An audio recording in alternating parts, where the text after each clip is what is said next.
संतों के महामहिम वचनों के अनुसार जो चलता है वो पुण्य एकत्रित करता है, और जो कुमार्गगामी बुद्धि के अनुसार चलता है वो पाप एकत्रित करता है। भगवान के सिवा, सुनो महापुरुषों के वचन है, भगवान के सिवा तुम किसी और का सहारा लोगे तो अंत तक तुम्हें पछताना पड़ेगा। भगवान के सिवा किसी और का सहारा लोगे तो अंत तक तुम्हें पछताना पड़ेगा और नरक जैसा जीवन हो जाएगा, नरक जैसा जीवन। भगवान के आश्रय में जो अपार सुख होता है, कैसे हम तुम्हें बताएं। ये जीव सोचता है धन का आश्रय, परिवार का आश्रय, बिल्कुल सब नाटक, धोखा ही धोखा, सच्ची वाली। भगवान के सिवा दूसरे का सहारा लोगे तो अंतिम में तुम्हें पछताना पड़ेगा, नरक जैसा कष्ट होगा। और अगर भगवान का सहारा है तो सच्ची माने जीवन परम मंगल में देखने को मिल रहा है। नारकी स्थिति से जीवन परम मंगल में देखने को मिल रहा है। दूसरा, संसार के मनुष्यों से जो प्रेम किया जाता है वो अगले जन्म का निमंत्रण है, अगला जन्म का। और यदि भगवान से प्रेम किया जाता है तो परम धाम जाने का, अगला जन्म का खत्म। अब देखो तुम्हें पसंद क्या करना है। तीसरा, जिस शरीर में जितनी आसक्ति कर लोगे अगला वही जन्म उसी शरीर का मिलेगा। जैसे हिरण के शरीर में आसक्ति कर ली तो भरत जी हिरण बन गए, पुरंजन ने स्त्री में आसक्ति कर ली तो पुरंजनी बन के अगले जन्म में स्त्री बन करके जन्मा। इसलिए जिस शरीर से अधिक प्रेम कर, जो मकान से ज्यादा प्यार करता है वो छिपकली बनकर मकान में रेंगता है। ध्यान, जो जिससे अधिक प्यार, वो ऐसी योनि को प्राप्त। तुम योनि प्राप्त करने के लिए नहीं आए, तुम भगवान को प्राप्त करने के लिए मानव देह प्राप्त किया है।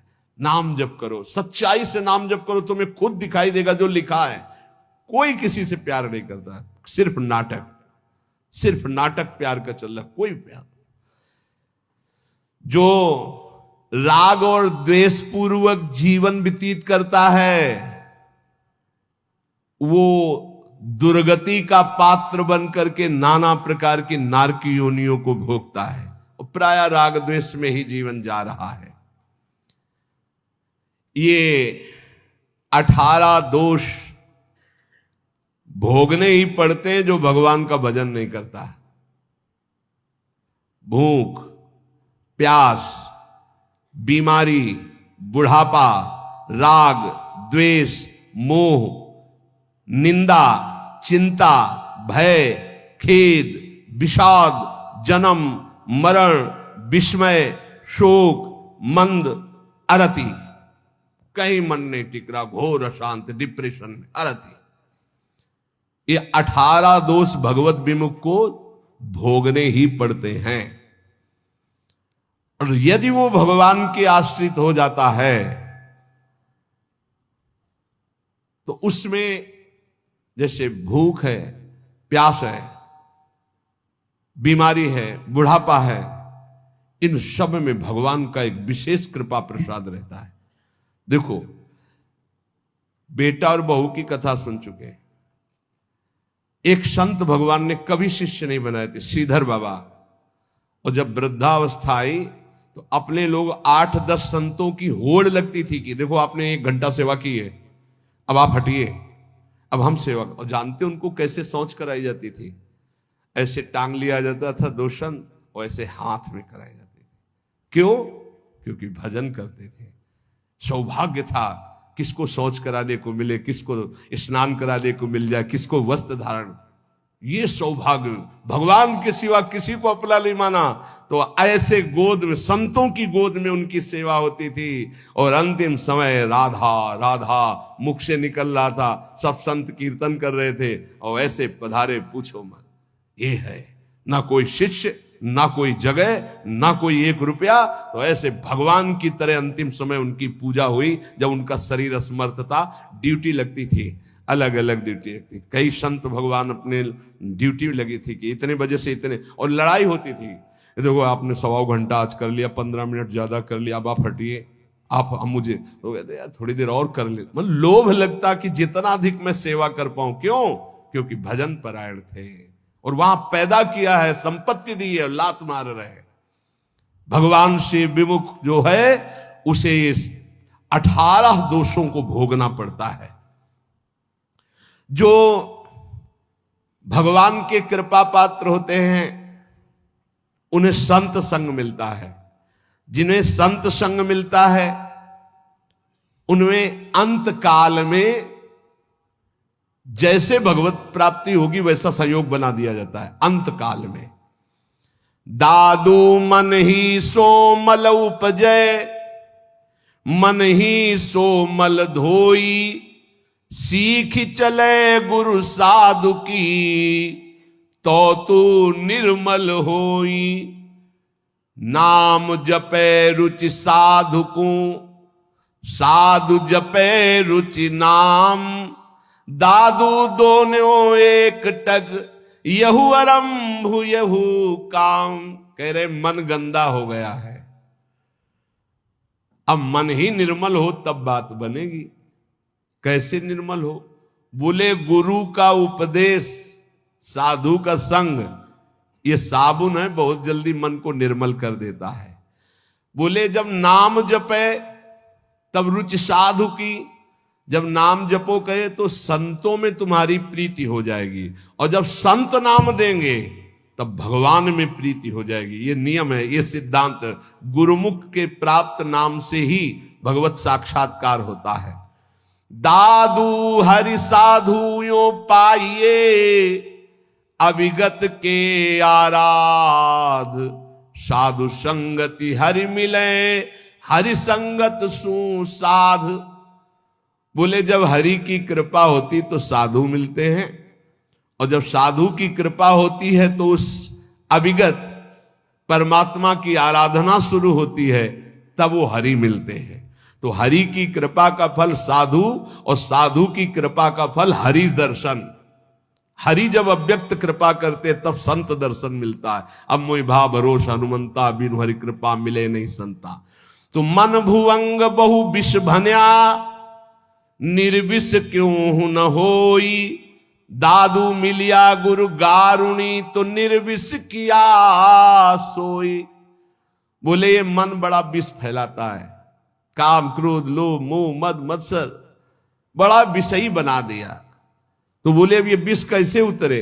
बोले गुरु गारुणी, विष उतारने वाले गुरुदेव हैं। जो गुरुदेव ने नाम मंत्र दिया है उसको जपो तो मन का सारा विष उतर जाएगा, निर्विकार मन हो जाएगा।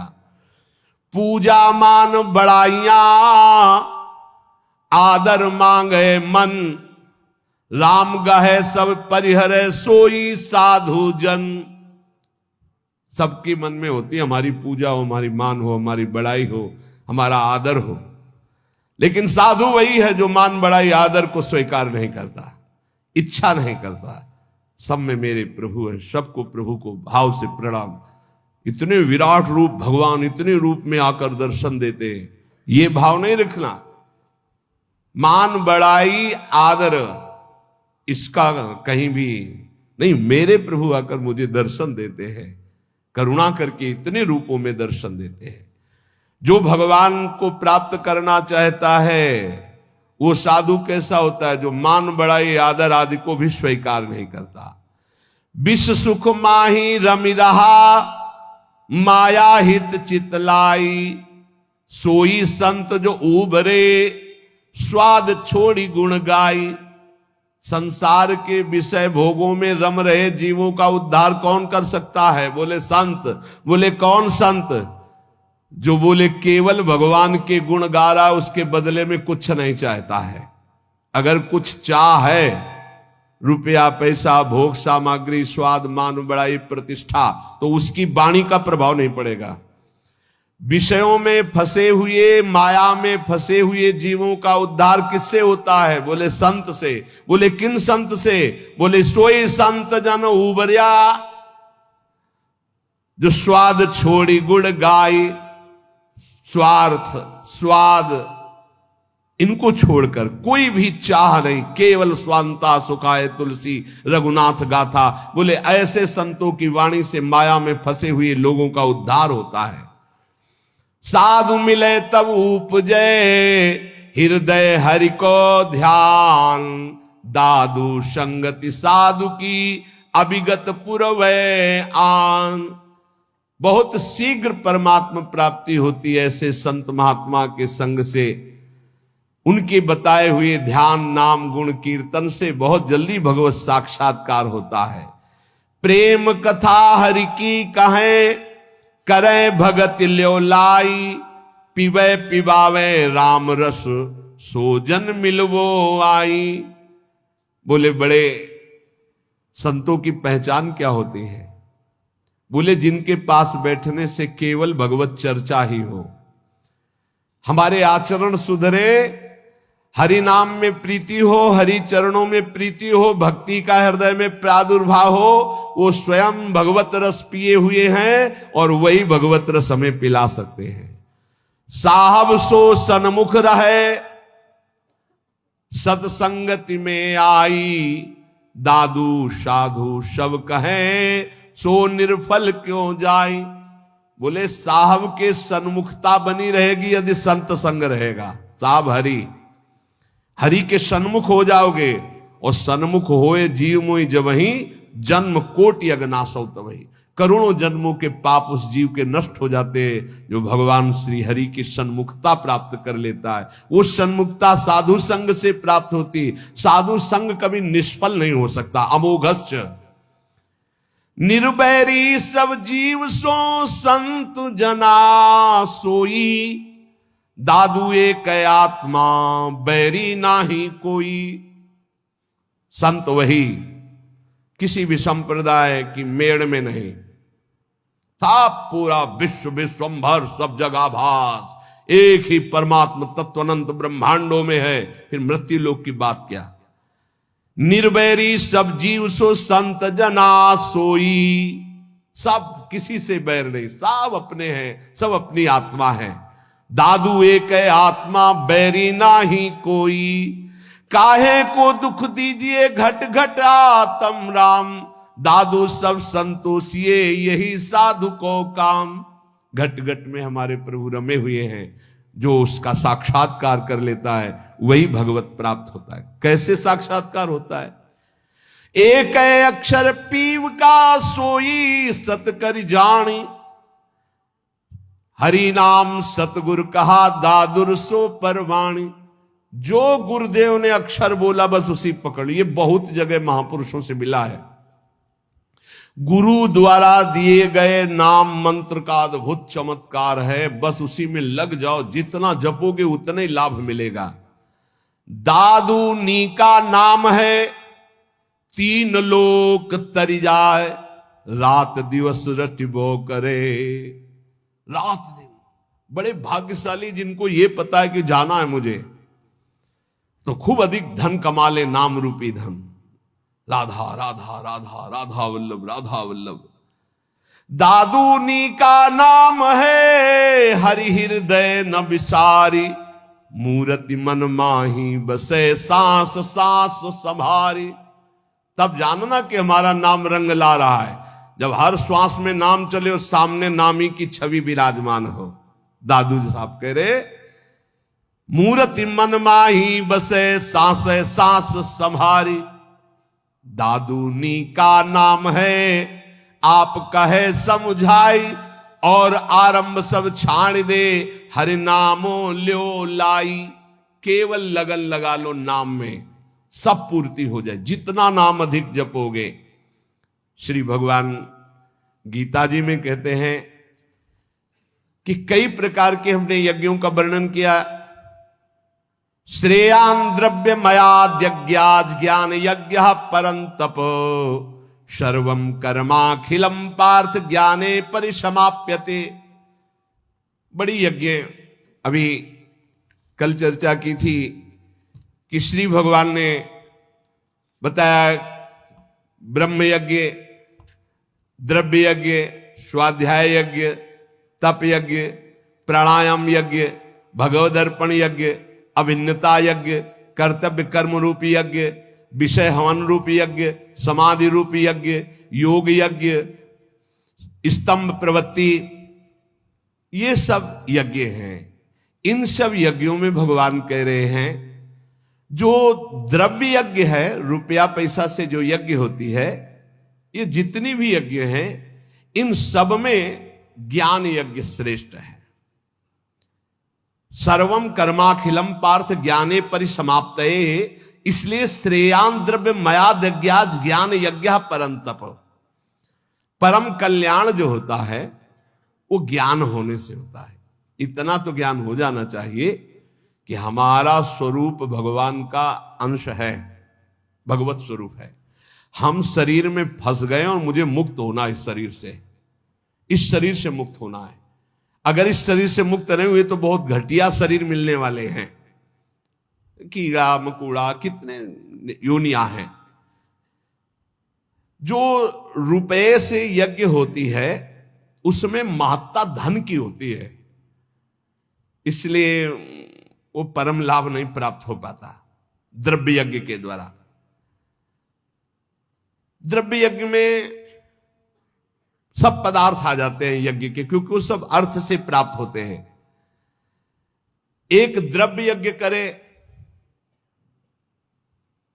10 अश्वमेध यज्ञ, और एक बार श्री कृष्ण को भाव से प्रणाम कर ले तो 10 अश्वमेध यज्ञ करने वाला श्री कृष्ण को प्रणाम करने वाले की बराबरी नहीं कर सकता। अब आप विचार करो द्रव्य यज्ञ कितना छोटा है जिसको बहुत बड़ा माना जाता है। यहां भगवान कह रहे हैं द्रव्य यज्ञ से श्रेष्ठ है ज्ञान यज्ञ, क्योंकि सभी यज्ञ कर्मजन्य और कर्म करने वाले में यह रहता है कि मैंने ये किया। एक हमने देखा है यज्ञकर्ता को अभिमान रहित, अंदर के कितने विशुद्ध भाव होते हैं धार्मिक पुरुषों में। उनकी मैदा की कई फैक्ट्रियां थी। वो आते थे पूर्व गुरु आश्रम में, जब संन्यास मार्ग में थे, 10 गाड़ी उनके साथ होती थी। बहुत दूर से गाड़ी और पादुका उतार करके सबको वहीं रोक कर अकेले आते। उन्होंने जब यज्ञ कराई तो सब जो यज्ञ के, एक हाथ में टोकरी एक हाथ में सोनी, जहां कोई खा पी के फिर हर सुविधाएं सब पवित्र वैदिक सिद्धांत से होना, और उनका काम केवल यही था झाड़ू और टोकरी ले। पूरे किलोमीटर में यज्ञ मंडप था, पूरी सब व्यवस्थाएं, और अकेले, किसी का चंदा नहीं, क्योंकि खूब अर्थ था, और वो स्वयं ये करते थे। जब कोई उनसे पूछता यज्ञ, कहीं भी कोई पोस्टर बैनर नहीं, और कोई पूछता यज्ञ कौन कराते, तो हमें तो पता नहीं, हम तो यहाँ दोना पत्तल फेंकने की सेवा मिली, बस वो जानते हैं। कोई नहीं जानता था यज्ञ कौन करा रहा। खूब आनंद मंग ऐसे कोई द्रव्य यज्ञ करने वाले बिरला होते हैं जो भगवत समर्पित होते हैं, पर उनको ज्ञान है इस बात का कि तो दियम वस्तु गोविंदम तो भ्यमेव समर्पे, देनहार कोई और है देत रहते दिन रैन, लोग भरम मोपे करे तासो नीचे नयन। ऐसे वो महान गृहस्थ में रहते हुए भी वो महान याज्ञिक थे, यज्ञ करने वाले। तो जब द्रव्य यज्ञ कराई जाती है तो उसमें कहीं ना कहीं अहम स्फुरित हो जाता। मैंने इतने करोड़ अर्पित किए, मैंने इतने लोगों को पवाया, तो जीवन मुक्त होने के लिए वो पर्याप्त नहीं रह गया, क्योंकि अहम का लय होना चाहिए। इसीलिए भगवान कह रहे हैं सर्वम कर्माखिलम पार्थ ज्ञाने परिसमाप्तये। ज्ञान में क्या होता है, अहम का नाश हो जाता है। इसलिए भगवान यहां कह रहे कि सबसे बढ़िया यज्ञ है ज्ञान यज्ञ। अंतःकरण में 3 दोष होते हैं जिनके कारण भगवत साक्षात्कार नहीं हो पाता। मल कहते हैं संचित पाप को। जो संचित पाप होते हैं उनके कारण भजन में मन नहीं लगता। जहां भजन शुरू करोगे, भगवत मार्ग की बातें शुरू करोगे, तो पाप आकर्षण शुरू हो जाएगा। इसे मल कहते हैं। दूसरा होता है विक्षेप, चित्त का चंचल होकर बार बार भोगे हुए विषयों का चिंतन करना, इसे विक्षेप कहते हैं। आवरण कहते हैं अहंकार, अज्ञान। इन 3 के कारण जीव की भगवान में रुचि नहीं होती और भगवान की प्राप्ति में बाधा ये 3 पहुंचाते। मल, संचित पाप, विक्षेप, भोगों के प्रति चित्त का चंचल होना, आवरण, अहंकार, अज्ञान। जब हम कोई भी कर्म करते हैं तो उसमें ये आवरण ढक जाता है, अहंकार, मैंने ये किया। और जहां ये हुआ मैंने ये किया तो उसका कल्याण नहीं हो पाता। ये खास बात है, उसका फल मिलेगा, उसे भगवत प्राप्ति नहीं हो पाएगी।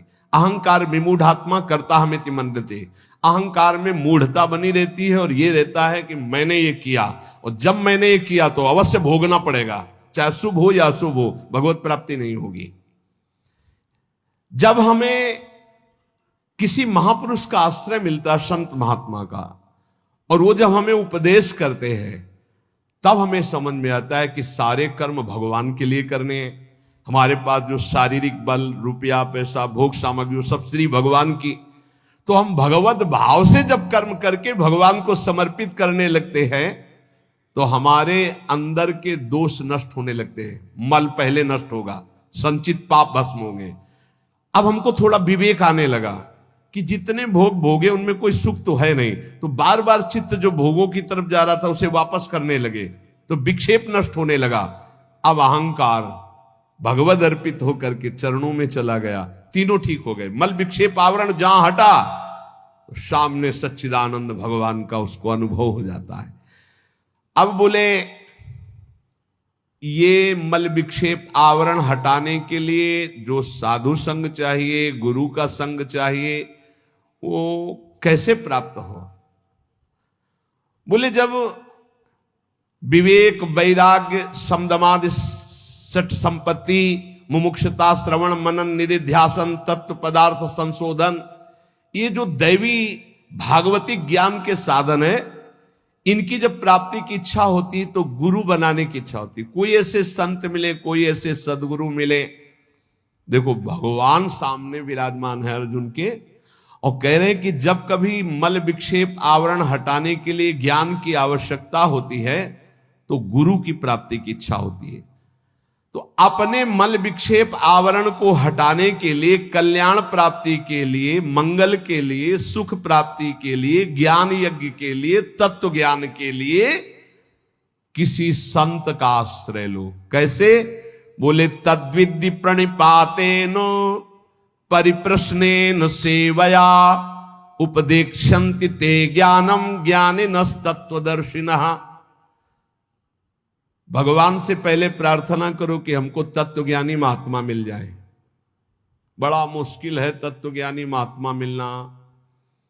ये छोटी छोटी मेड़े ऐसी बन गई हैं, लड़ाई झगड़ा, एक दूसरे की निंदा स्तुति समझे नहीं पा रहे।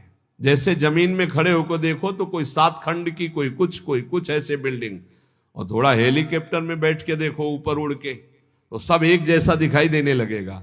तो जो ऊंचाई में चढ़ा हुआ महापुरुष है वो एक जैसा दिखता है, सब जगह एक है। देखो शास्त्रों में हमने, वैदिक सिद्धांतों में भी पाया, आ ब्रह्म है, आ। अब आप कुछ भी बोलो आ निकलेगा। सर्वव्यापी ब्रह्म आ है, ये हमने शास्त्रों में पाया। का, खा, गा, चा, छा, टा, ज्ञा, का से लेके ज्ञा तक कोई भी अक्षर बोलो, आ निकलेगा। अब जो अक्षर है वो ब्रह्ममय है। ऐसे ही चराचर जगत ब्रह्म में, सर्वम खलमिदम ब्रह्म। अब ये वेद सिद्धांत पढ़ते हो, लड़ाई झगड़ा कहां रह गया, कहां निंदा स्तुति रह गई, कहां राग द्वेष रह गया, कहां छोटा बड़ा रह गया, कहां अपना पराया रह गया। यही समझ। सनातन आकाश की तरह है, ध्यान रखना। सनातन धर्म आकाश की तरह है, सनातन धर्म वायु की तरह है, सनातन धर्म जल की तरह है, सनातन धर्म पृथ्वी की तरह है, सनातन धर्म सूर्य की तरह है। जहां देखो वहीं सनातन सूर्य है, सनातन वायु, सनातन जल, सनातन भूमि, सनातन आकाश, सनातन अग्नि, अंदर और बाहर, यह है सनातन। तो ब्रह्म सनातन, परमात्मा सनातन, तो धर्म सनातन। उसको समझो, ये छोटी छोटी मेड़े नहीं। सनातन, सनातन आकाश की तरह है, सनातन वायु की तरह है, सनातन अग्नि की तरह है, सनातन जल की तरह, सबका भरण पोषण सनातन। भगवान सबसे पहली बात कह रहे हैं ज्ञानिनस तत्वदर्शिना। किसका संग करना है? तत्वज्ञानी का। हरिवंश महाप्रभु कह रहे हैं कैसे प्रिया प्रीतम के प्रेम में जाओगे? बोले ये क्रूरापि पापिनो न च सताम संभाष्य दृश्या से सर्वान वस्तुतया निरीक्ष परम स्वाराध्य बुद्धिर्मम। सबको आराध्य रूप में देखो, चाहे पापी हो चाहे पुण्यात्मा, सब में राधा वल्लभ लाल विराजमान है। यह आचार्य का आदेश है। यह है ज्ञानिनस तत्वदर्शिना, सब जगह अपने इष्ट को देखना। ये कहां मिलेंगे? ये भगवान मिलाएंगे। भगवान से सबसे पहले प्रार्थना करनी चाहिए कि मुझे ऐसे संत का सानिध्य दीजिए जो आप में रमण करता हो। मैं तो नहीं पहचान पाऊंगा प्रभु, आप मेरे हृदय को भी जानते हो और संत को भी जानते हो, तो मुझे संत संग दीजिए। अब मोहि भा भरोसा हनुमंता, बिनु हरि कृपा मिले नहीं संता। और जब संत मिले तब क्या करो? तो बोले तद्विद्धि प्रणिपातेन परिप्रश्नेन सेवया। अर्जुन पहले उन महापुरुषों के पास जाए तो जाकर उनको साष्टांग दंडवत करे। संपूर्ण आत्मसमर्पण का भाव साष्टांग दंडवत में माना जाता है। ऐसा भगवान क्यों कह रहे? क्योंकि बिना श्रद्धा के आपको ज्ञान प्राप्त नहीं हो सकता। श्रद्धावान लभते ज्ञानम। अगर श्रद्धा कमजोर है तो ज्ञान नहीं प्राप्त हो सकता। अगर वास्तविक किसी संत का लाभ लेना है तो श्री भगवान ने आदेश किया, पहले अहंकार छोड़ो, पहले कोरे कागज की तरह उनके पास जाओ। यहां इतनी लिखा पढ़ी करके आते कि डस्टर चलाने को मना ही नहीं होता। इतनी लिखा पढ़ी पहले से ही रखी हुई है, बिल्कुल बेकार। आप सच्ची मानिएगा 70 वर्ष जीवन के हो गए, अभी तक ये नहीं निर्णय कर पाए कि मुझे चलना किधर है। अहो भाग्य आप लोगों का जिनको ये चित्त का समाधान हो गया कि मेरा मार्ग क्या है। नहीं, 70 वर्ष हो गए और अभी ये नहीं पता कि चौराहे पे खड़े कि जाऊं किधर, ज्ञान मार्ग में जाऊं कि ध्यान मार्ग में जाऊं कि योग मार्ग में जाऊं, भजन मार्ग में जाऊं कि, अभी तक ये निर्णय नहीं। भगवान कह रहे किसी ज्ञानी महापुरुष का आश्रय लेना है तो श्रोत्री और ब्रह्मनिष्ठ दो बातें कही है। श्रोत्री कहते हैं जिन्होंने खूब गुरुजनों के चरणों में बैठकर शास्त्रों का श्रवण किया है, और ब्रह्मनिष्ठ